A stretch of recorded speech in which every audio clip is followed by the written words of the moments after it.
Here's SLC number 25, all prepped and ready to go and going to its owner. See, it's a Lamborghini gray.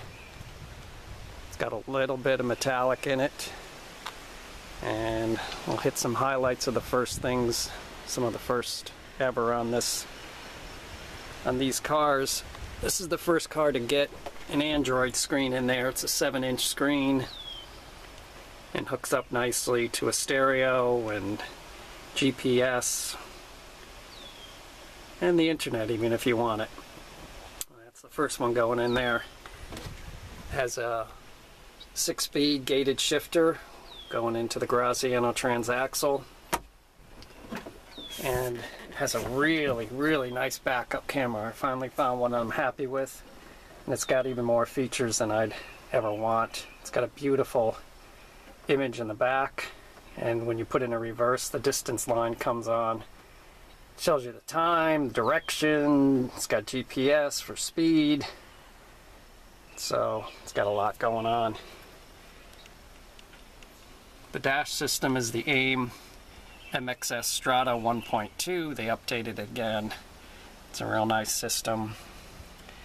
And if you look at the interior, I got it packed with some boxes, but what we can see, it's done in the Alsa soft feel paint again.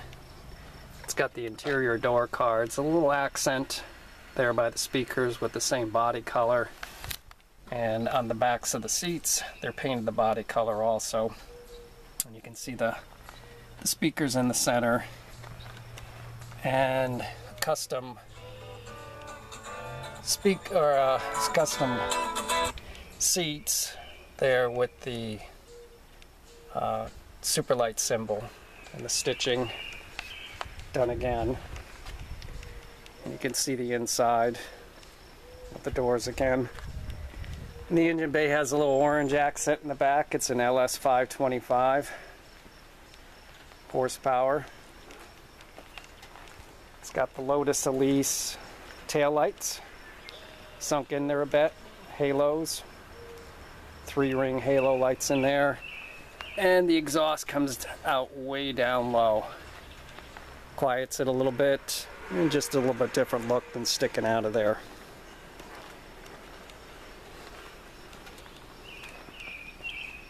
It's a beautiful car. The paint came out really nice. Really flat and glossy. It's the House of Color Show Clear. So that's number 25. It's got again, the carbon fiber mirrors, carbon fiber splitter up front, the street splitter. See, the headlight buckets are done in the same body color instead of the black. Got a little more orange on the calipers. And you look at the body lines, how nice they are, out gaps. Carbon fiber vents in the back here. Let a lot of heat out of the engine bay. And this is the street tail again. So that's, of course, it has the automatic doors. It's almost a given now with all of them. It's all ready to go. And the phone rang, and that's the truck waiting for it.